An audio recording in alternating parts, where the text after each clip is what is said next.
Un rogo impressionante e terribile, quello che ha devastato la cattedrale di Notre-Dame a Parigi, seguito con sconcerto e apprensione anche in Veneto.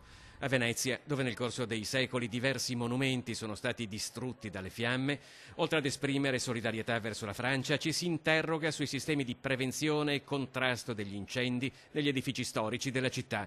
La Basilica di San Marco, ad esempio. Rispetto a Notre-Dame, la chiesa veneziana ha poche strutture in legno, concentrate sulle cupole, dove, come per la Basilica della Salute, è stato attivato un sistema antincendio all'avanguardia. Si chiama water mist, che riempie in caso di incendio di una parte, riempie completamente l'aria con goccioline di pioggia e quindi spegne l'incendio togliendo l'aria e senza danneggiare con l'acqua le cupole sottostanti sulle quali ci sono i mosaici.